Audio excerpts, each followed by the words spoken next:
This session, we're going to be doing a deep dive into sponsorship for your hackathon. I'm John. I am the co-founder of Major League Hacking. The folks up on stage here with me are Pat and Elise. They are on the sales team at MLH, so we get to work with sponsors every single day of the year. It's our full-time job. Before MLH, I worked as a developer evangelist at Twilio and EchoNest. I ran a bunch of hacker community events like Startup Bus, Hacker Olympics, and Hacker Union, and I sat on both sides of the table in terms of sponsorship. So I was buying them and selling them at various points in my career. Over the years, I have bought and sold probably tens of millions of dollars of sponsorships for hackathons and other developer events. So we're going to talk about hackathon sponsorship. This is something that is super attainable. Every single hackathon can sell sponsorship if you put in the time and effort required.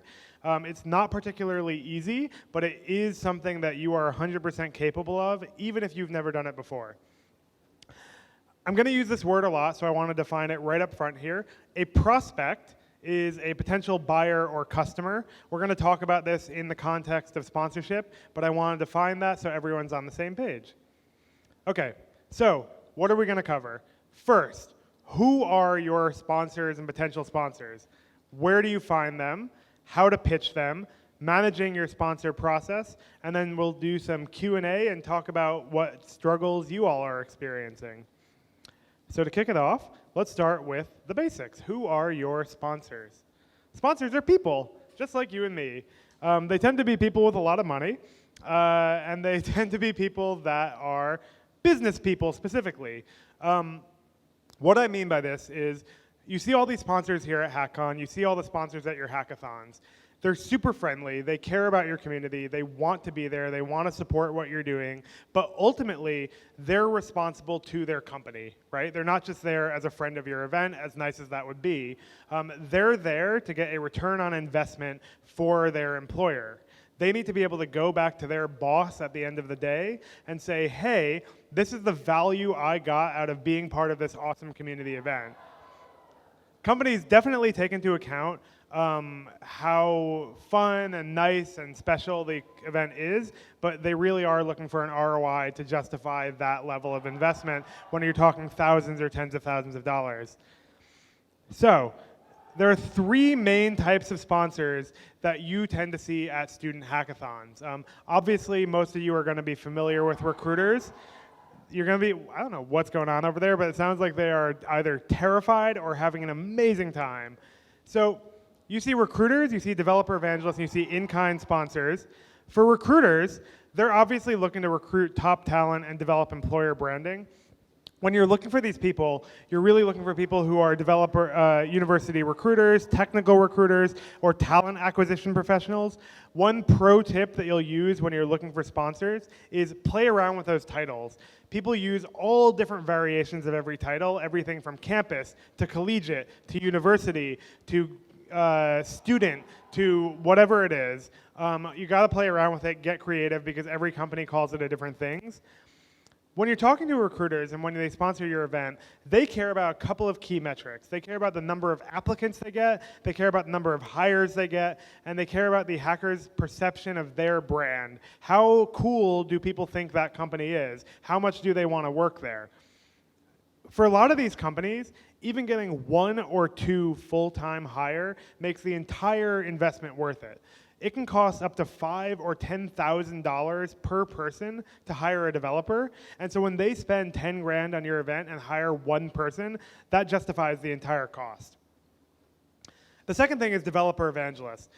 These are the people who, like Susan earlier, are promoting a specific API or platform. They really want to gather feedback and use cases on their API. They might have titles like developer advocate, evangelist, developer marketing, developer relations. Again, you need to play around with this and get creative because every single company calls this role something different. These are often the best mentors your event has because these people's full-time job is debugging technical problems and helping people learn, so they can provide a lot of value beyond just dollars. But they care about these key metrics, right?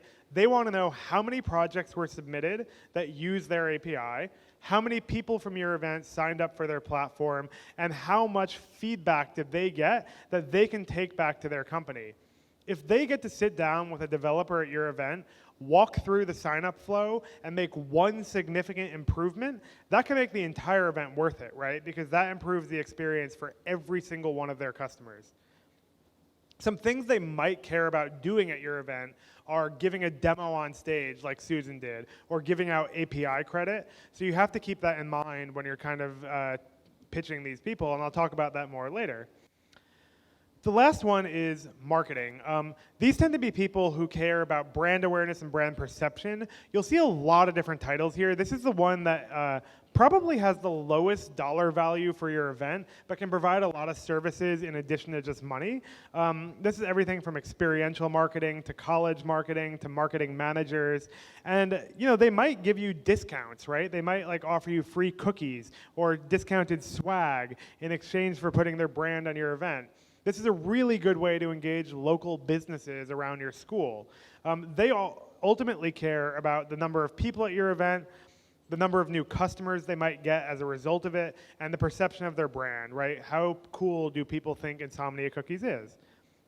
One thing that they can get a ton of value from after the fact is a really high quality piece of content, right? So if you can sit there and take a video of someone talking about how awesome Insomnia Cookies are, and you post that on social media, that makes that sampling or that event or that donation of food 100% worth it.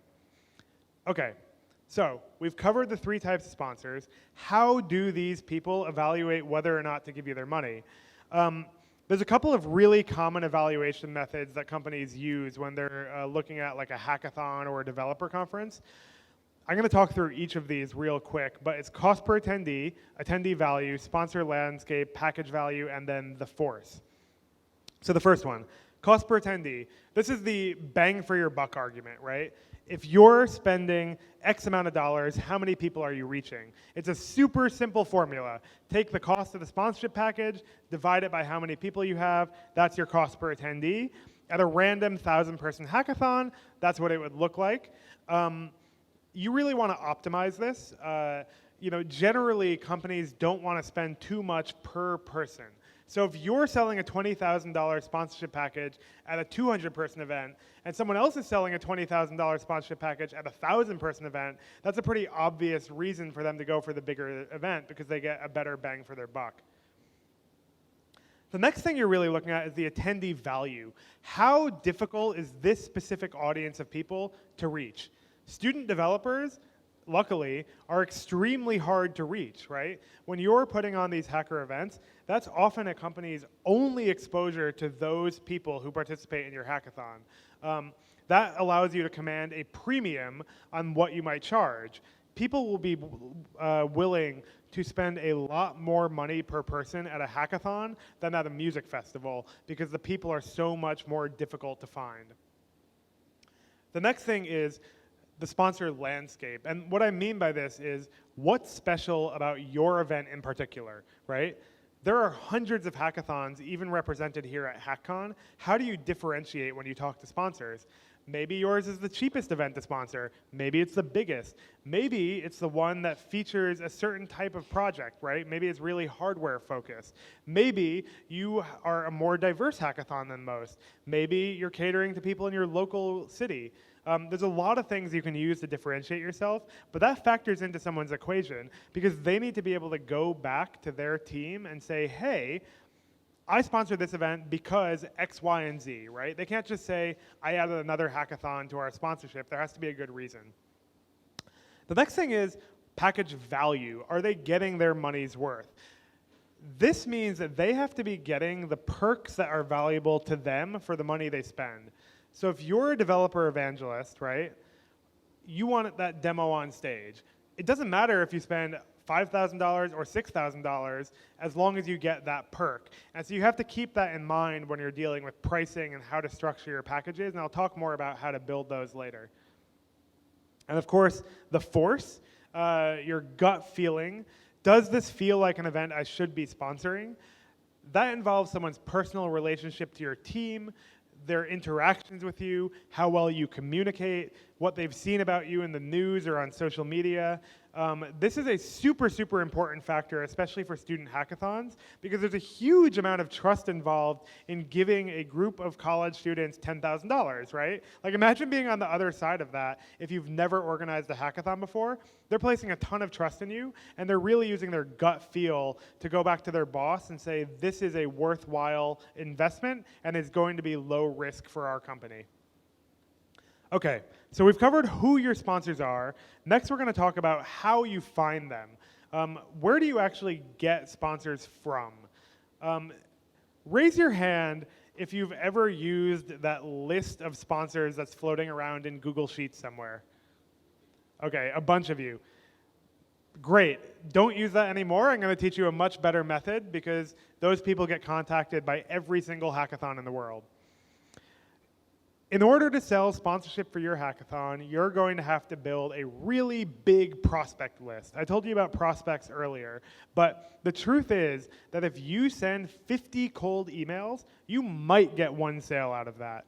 So when you think about the volume of sponsors you need for your hackathon, let's say you want 10 companies to be there, you might have to send 500 emails to people, right? That's crazy to think about, but it's absolutely true. Everyone always thinks I'm exaggerating when I say that, but I can tell you, having emailed thousands of people over the course of my sponsorship career, that's basically the percentage you get. So who are these contacts? Who are these people that you're emailing and asking to sponsor your event? So the first place to start is people you know. These are former hackers or organizers, right? Because people graduate from the community, they go on into the industry, and they want to pay it back. Coworkers, so if you have an internship or job, talk to the people you worked with. Any alumni from your school, any friends you have that graduated before you, or your parents or parents' friends. That's a totally valid place to look. These sponsors are the most likely to close because they have a personal relationship with you or your school. When you're emailing them, you might want to say something like, hey, Jane, I'm putting on this awesome hackathon called John Hacks. I know that when we worked together, we talked about how much you wished you were part of a tech community when you were a student. I would love to find a way to get you involved as a sponsor. Can we talk about it next week? If you think about this, you're referencing a specific interaction you had with that person, right? This is clearly not a generic email. People will reply to these emails. If you email a friend of yours and say, hey, let's talk about sponsoring our hackathon, they'll respond because they care about you, even if they don't have any awareness of your event. The next thing is companies that you know something about. These might be an API or developer platform that you've used before. It could be a product that you're a customer of, right? Maybe you pay GitHub every month. It could be a place you interviewed for a job. It could be a company that's frequently on your campus and has a strong relationship with your school. These are people that you should send a really tailored email to because you have context for how to talk about your event. So you might say something like, hey Sam, I'm a huge fan of Twilio's API. I actually built this project recently that lets my friends text into a number to see what board game we're playing at game night each week. I would love to talk to you at some point about promoting Twilio at our hackathon. I think other students would get as excited about it as I did. Do you have time for a call next week? You may have never met Sam in person, you may not know who he is, but he's going to respond to this because he feels like you've put in the time and effort and you care about what his company does. And of course, last but not least, cold contacts. These people are the least likely to respond, but there is the largest volume of options here. These are companies you see in the news. They're large companies. They're name brand companies. They're companies who you see at every hackathon, right? You're thinking of Microsoft, Google, Amazon, Twilio, GitHub. They get tons of inquiries, but they also have the most amount of money to spend. How do you find cold contacts? Does anyone here have any recommendations for how they've done it in the past, aside from using that sponsor spreadsheet that's floating around? Yeah. Hunter.io, absolutely. What else? He was also going to say Hunter.io. Okay. Yeah, absolutely. Career websites at your school. For anyone who hasn't used these tools before, they are a hidden secret of the internet. Every single person's email address is available to you if you look hard enough. So let's say you go on LinkedIn and you search for a recruiter at Microsoft that's based in your city. LinkedIn doesn't give you their email. So what you do is you go over to a tool like Hunter.io, also known as Email Hunter, or Interseller. You put in their first name, last name, and company, and it tells you their email. And there's a very high success rate with these tools. That's how you make a cold list of prospects. You actually go through LinkedIn, you go through a company's directory, you go through people you've seen on campus, you write their names in a spreadsheet, and then you look up each of those emails individually using one of these tools, and then you email them. Now, when you email one of these cold contacts, you have to give a ton more information than you would have for any of the previous people that you have some context for. So for example, hey Mike, I don't think we've met, but I'm John, a student at Stony Brook University, go Seawolves. I'm organizing an upcoming event on campus called a Hackathon. It's like a weekend-long invention competition. I saw that Capital One has been launching a lot of cool new tech products. Do you do on-campus recruiting? Our hackathon would be an amazing place to meet some applicants. Let me know if you have any time to discuss next week, right? I'm explaining to him what a hackathon is, why it's valuable. I'm giving a relevant tidbit of information about what his company is doing, and I'm asking him for a next step to talk to me about it. These emails will most likely not get a response. You're most likely going to end up in that situation. What you need to do for any of these cases, whether it's someone you know, someone who you know something about, or someone that you're emailing cold, is send follow-up emails. It might feel rude, it might feel weird, it might feel like a little strange to do, maybe unprofessional. I guarantee you it's not. People who work at these companies get hundreds of emails a day, and it's very likely that they ignore your first email, or your second email, or even your third email, but eventually they'll reply. So here's what I usually say when I send follow-ups to these people. Let's say I sent that first email to Mike from Capital One. Hey Mike, if this isn't a good fit, is there someone else on your team who I should talk to about this hackathon? That gives him an opportunity to basically pass the buck onto someone else he works with who will now have to talk to you because they've been introed internally. Number two, he didn't respond to that one. Just wanted to check in one last time in case this got buried in your inbox. If you're not interested, no worries, right? Just giving him one more opportunity to be like, oh, sorry, I didn't see this before. And the last one, I like to send a really cute animated GIF. Anyone out there, we'd still love to work with you. These get a surprisingly high response rate, I guarantee it. So, feels weird to do. Definitely send automated follow-ups. You can use a lot of really cool tools for this, like Boomerang, or Mixmax, or Interseller, or 1,000 other ones. You can script this. It can look like it comes from your actual email, even if it's automated. It is a really foolproof way to increase your response rate. So, okay, you've emailed these people. They email you back, and they say, let's get on the phone. What happens now? Well, the first thing to understand is that sponsors are a lot like investors. You should really approach them when you're doing well. You don't want to email sponsors if you don't have any details about your event, because once they agree to get on the phone with you, you need to take advantage of that opportunity as soon as possible. And if you're telling them, hey, I want to get on the phone with you in a month when we launch our website, you've basically lost that deal already. So start contacting sponsors when you have a vision for your event. Why is it different? Why is it special? How would you explain it to someone who's never been to a hackathon before? You need to have a website. Sponsors are going to go check out your website, and if you don't have one, you're not going to look very professional. Number three, have some level of pre-registrations or people who have said they're interested in your event. No one wants to sponsor an event that no one's going to show up to. And try to have a venue and a couple of other sponsors locked in. One of the reasons that we offer the GitHub new member event grant is because if you're organizing a hackathon for the first time, you can now go to your other sponsors and say, hey, GitHub is already sponsoring in my event, why don't you do it too? So the venue and other sponsors might not be locked in, but you should definitely have progress to show there, at least a confirmed date. One of the other things I would say here is any type of traction you can show, maybe it's press or something from your administration or some kind of awesome story that came out of last year's hackathon, all of that helps in this situation because you're basically trying to prove your credibility to these people you've never met before that you're now asking for money, right? Okay, so you've gotten through all those steps. They agree to get on the phone. You schedule it. What exactly do you say? There's a pretty clear structure to have an effective pitch. The first thing is establishing your credibility. The second thing is gauging their interest and kind of repeating back to them what they're interested in. The third is what's in it for me, right? What's the ROI? What's the return on investment? And the last thing is an ask. So, attention and credibility. Talk about your team and your school's culture.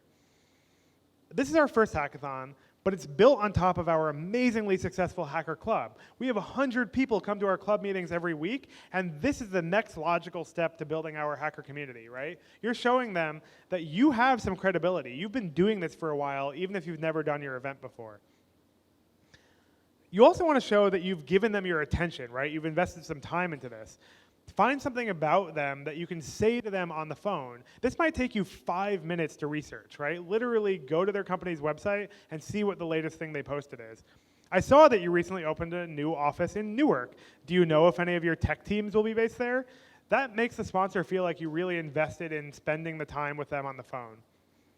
Next, talk about something interesting and relevant to this discussion. Wow. I'm sure in your role as a technical recruiter, you're always looking for new channels to engage with developers. Are you familiar with hackathons? Have you ever recruited from one before? This is super important.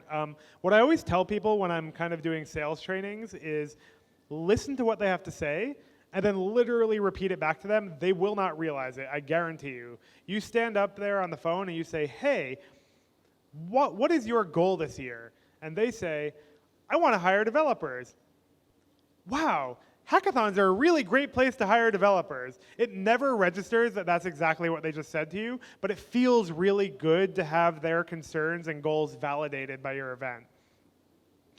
When you talk about your hackathon, make sure you have a soundbite to explain what it is to someone who's never been to one before. How many of you have ever gotten the question like, is this security related? Is this like stealing people's credit cards? Like, there's a lot of misinformation there about hackathons. This is how I explain it. A hackathon is a weekend-long invention marathon where programmers, designers, and makers collaborate to build technology prototypes. This is a great definition because it tells you how long it lasts, who it's for, and what the output is in one sentence, right? So have something like this, it doesn't have to be exactly this, that you can explain to someone when you ask them if they've ever been to a hackathon before and they say no.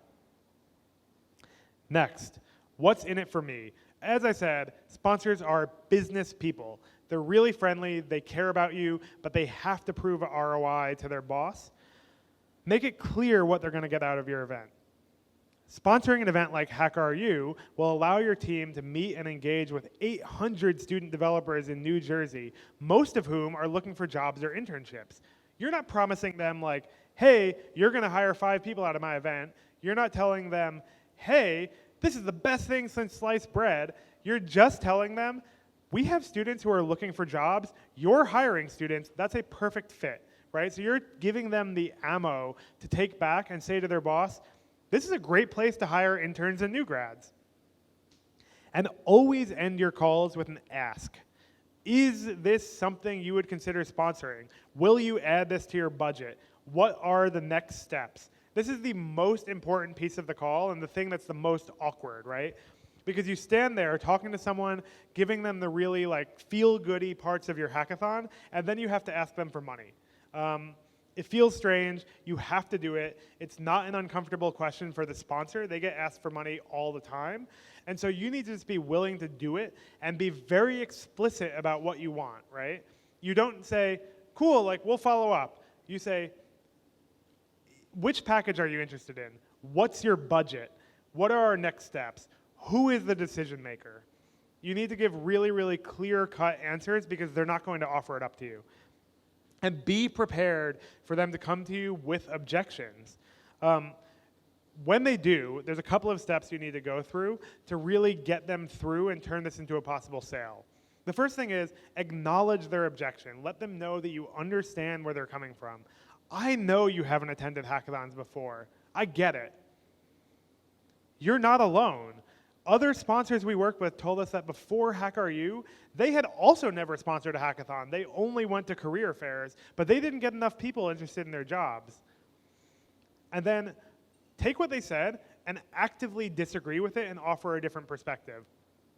What we've found is that the most engaged tech students at Rutgers attend hackathons, not career fairs. You're challenging the way that they do things in a really nice way and giving them something that they can basically go to their boss and say, hey, I know we've done this career fair for 10 years, but I think that most of the students here are going to hackathons these days. And of course, as I said, clear next steps. When are you meeting with your manager to talk about this? What do they want to see? What do I need to give you to prove this value to them? Do you have time next week for a follow-up call? Should your manager be on that call to talk through next steps? You want to be as clear-cut as possible because otherwise this process can become really, really drawn out. It's super important to remember that for these sponsors, you are like number 100 on their priority list. They have a full-time job that doesn't involve going to hackathons, and so you have to be really clear about the timeline. And the most important thing is to give them a very specific deadline. Tell them, sponsors have to be locked in by September 30th. If you don't get locked in by them, you're going to miss this event. That gives them X number of weeks to actually go to their boss, get approval, sign all the contracts, and get it all squared away. And so they can work backwards from there.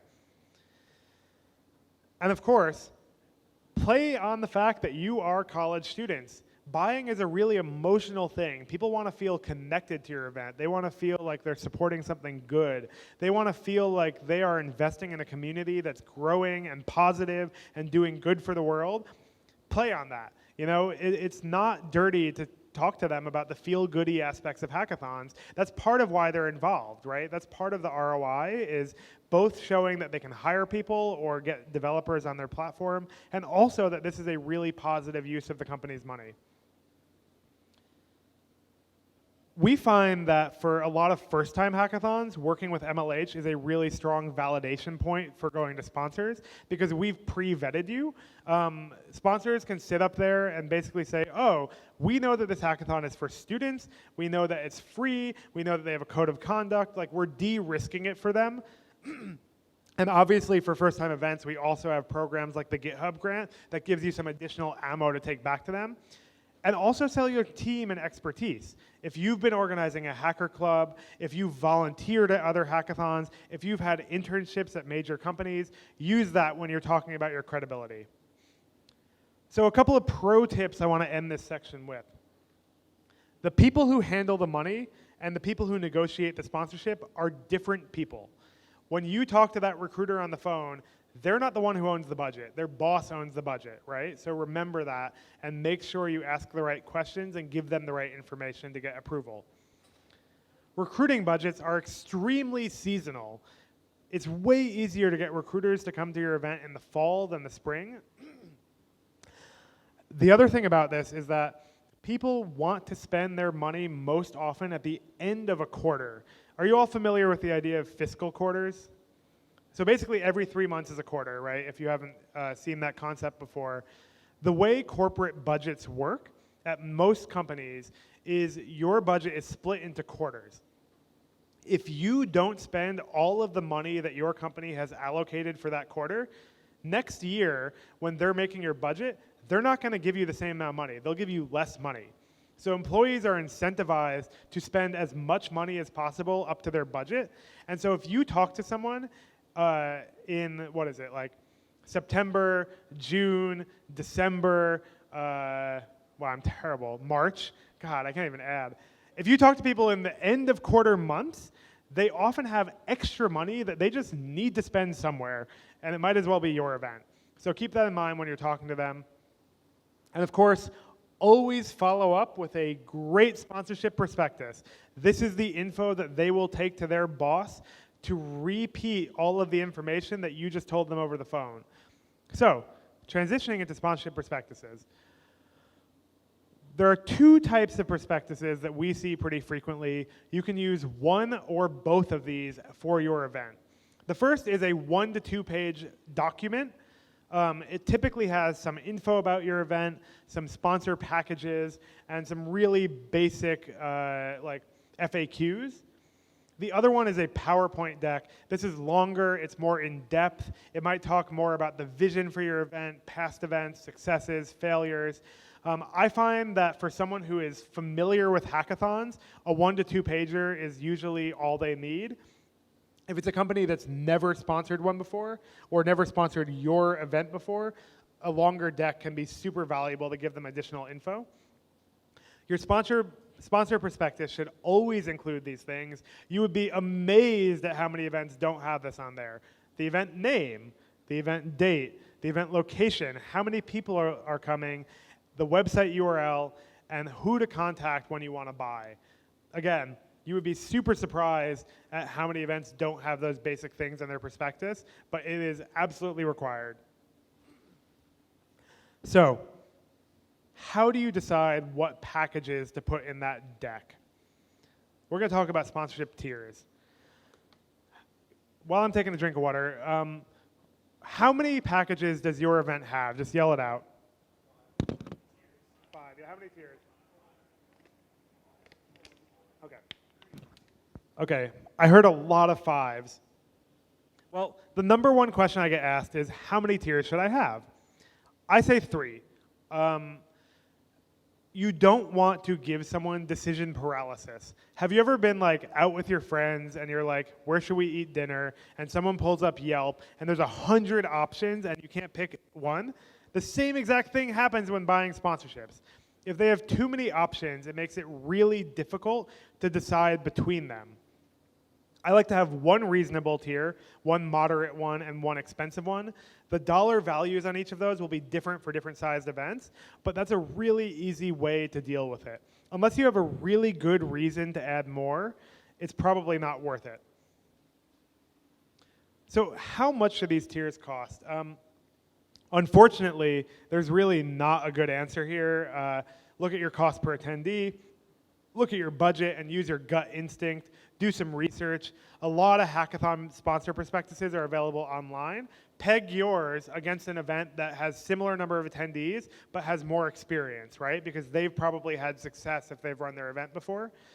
And you know, I've seen packages ranging anywhere from $500 to $50,000. So there's honestly a lot of options here.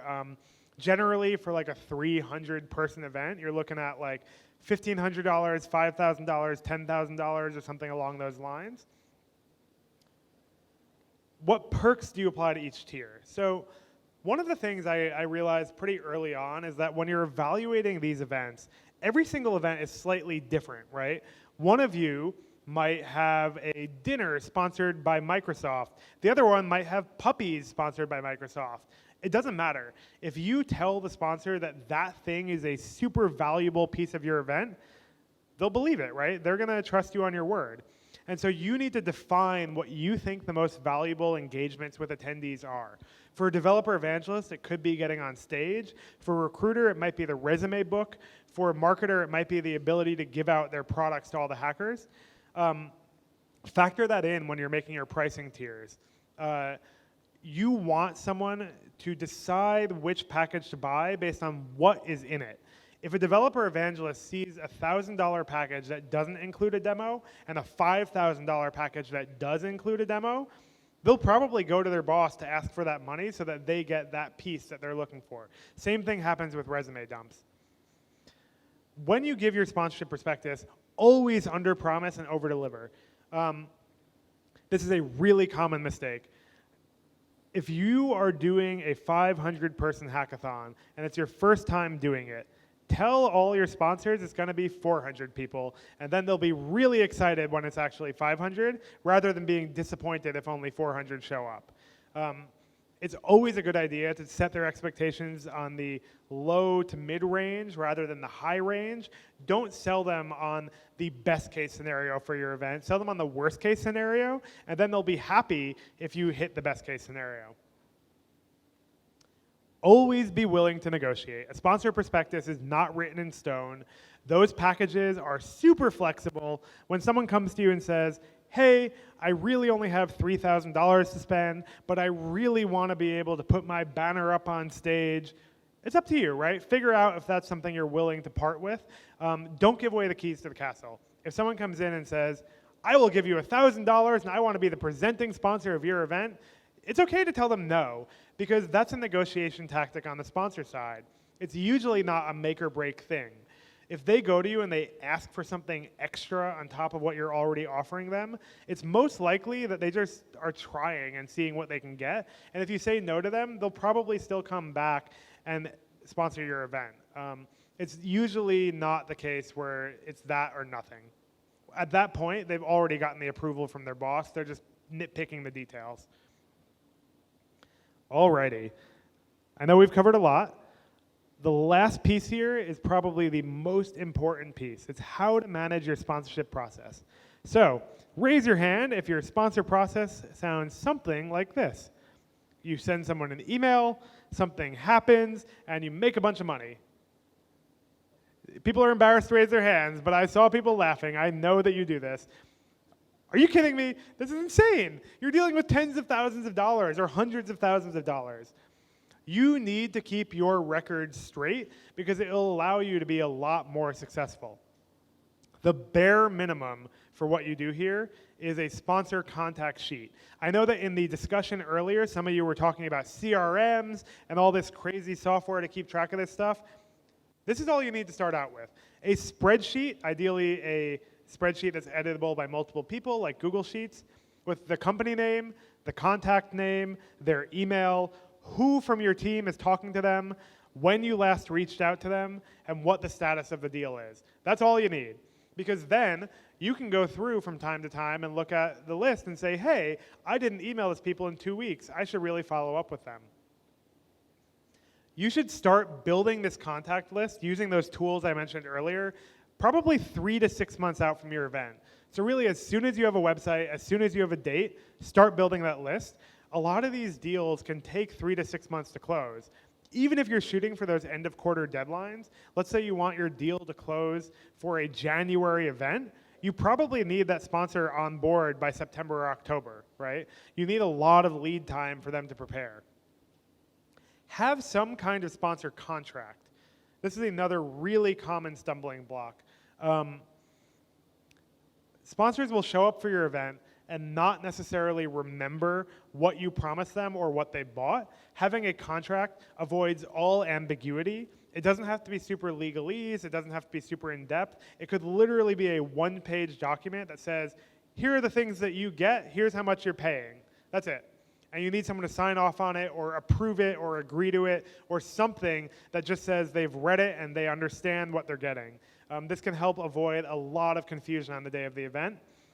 Once you get that agreement, you should put it in a document to keep track of what each sponsor gets. How many of you have a different operations team than your sponsorship team? Yeah, a lot of you. That's super common. It's a good way to structure your team.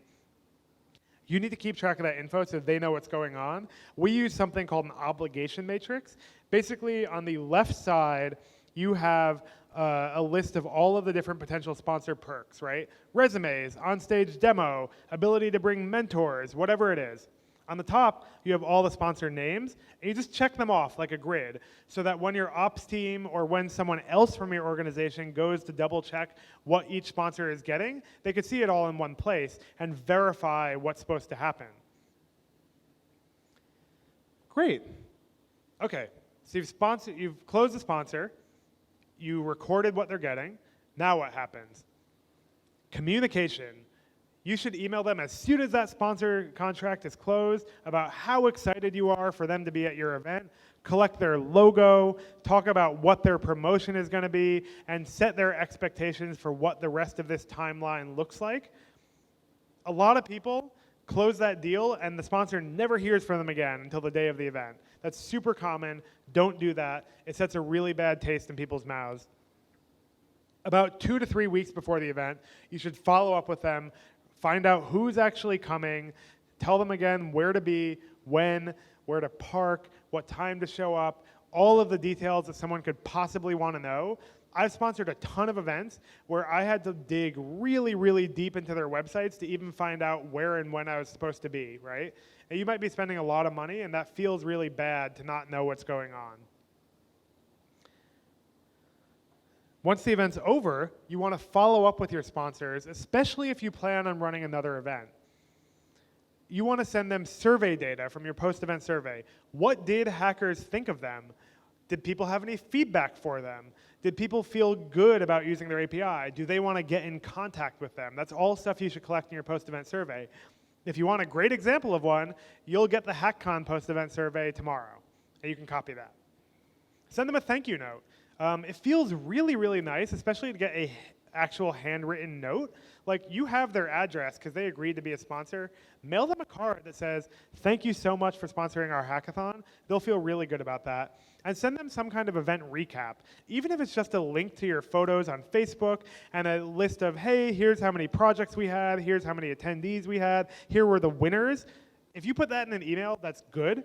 You can make something fancier if you have the resources. We've done these things called event success reports that have everything from demographics to quotes to stats and anything you could possibly imagine about your hackathon and how well it went. So, once you send that to them, honestly, if you're planning on doing another event, you should ask them immediately about how you can arrange sponsorship for your next event. I guarantee you that as soon as GitHub walks out that door tomorrow, I'm going to be talking to them about next year's Hackcon. You should do the same for your hackathon because it allows you to capitalize on the success that you just had and the really positive feelings that they have coming out of your event and get them to come back for another year, and they'll give you guaranteed revenue for next year's hackathon. So luckily, that was my last slide. We're going to do Q&A now. Thank you so much.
Yeah, Pat said ask what their budget is. You can ask someone a surprising amount of information about how much money they spend. I've had sponsors tell me everything from how many hackathons they sponsor, how much they spend on it on a yearly basis, how much they want to spend per attendee, how much they want to spend per event, when they get their new budget, how much budget they're asking for next year. Like, people will tell you basically anything if you ask explicitly. So don't be afraid. It's okay to do that. Be like, hey, how much are you looking to spend on hackathons this year? Or how much do you want to spend on our event? What budget range are you looking at? Any other questions? Yeah. Hi. Yeah.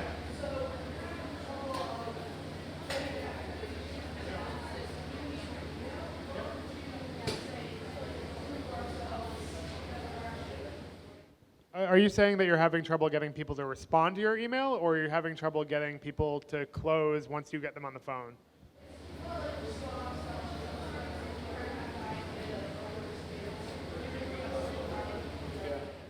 Yeah, that's a tough problem a lot of hackathons deal with, especially high school hackathons. I know you're not a high school hackathon, but something I've seen really common with high school hackathons is people look at you and they're like, you're a bunch of kids.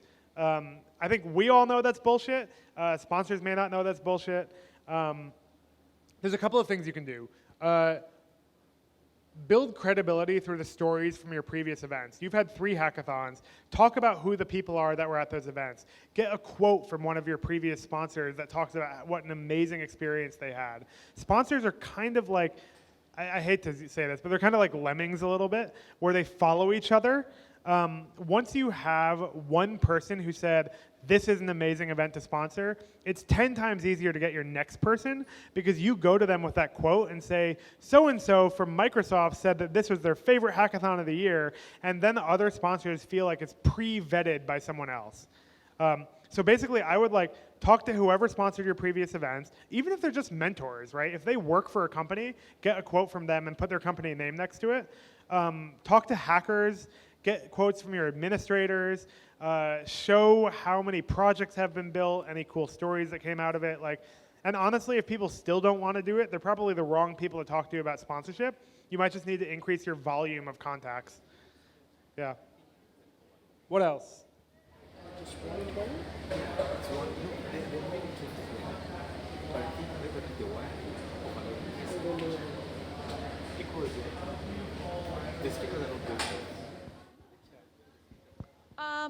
Yeah, so if a contact is lost, I would, if they leave the company, well, one, you should see where they go, what the next company is, and try and just keep in contact with them. And then also just look at, their general department and see if anybody has filled their role, and then reach out and be like, hey, I used to work with so-and-so. I'd love to talk to you about our hackathon, and just kind of re-engage. Name dropping is super acceptable. If you know someone who works at the company, if you know someone who used to work at the company, if your mom's friend is the CEO, mention that, and people will be way more likely to respond because they feel like you have some connection to what they're doing already. So I think exactly what Elise said, email a new person and tell them you used to talk to the other person.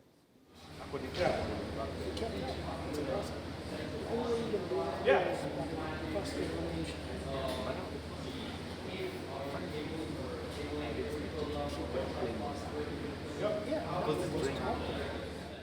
That's a great question. The question is, what do you do if in the time between a sponsor, talking to a sponsor and them agreeing to sponsor, you run out of a certain piece of inventory, like a table or demo slot or something like that? There's a couple of pieces there to evaluate. What do you have flexibility on, right? Can you add another table? Is that realistic? Can you add another demo slot? Maybe it'll make your event be 5 minutes longer, but you won't destroy that relationship with that company. Some of those things are up for grabs. If it's really not up for grabs, that's why you have deadlines, right? If sponsors miss the deadline, they're going to miss out on your event, and you don't necessarily, and you could tell people hey, we only have 5 slots available to demo. It's going to be first come, first serve. We have a lot of demand. That'll make them move quicker, right? And if they miss out on that, offer them the next best option or swap out that specific piece of the sponsorship with something else. Maybe they can't demo on stage, but maybe you give them a free workshop. It's up to you to figure out the root cause of what they're looking for and offer that to them. Let's see. Awesome. I think we have one more question, and then I'll hang around a bit after if people want to talk to with Pat and Elise. Yeah. No, I don't. I was going to say the middle one is could be enough if you want to plug the outside. Yeah. Sorry, I heard the first part. When you're trying to contact a new company, what else?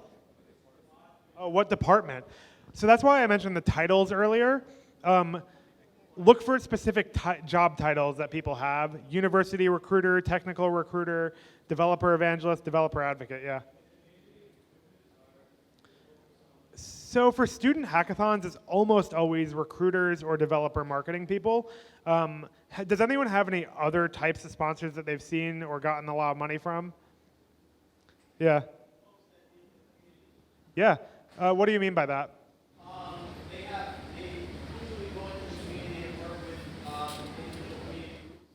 Oh, so almost like economic development groups or stuff like that, yeah.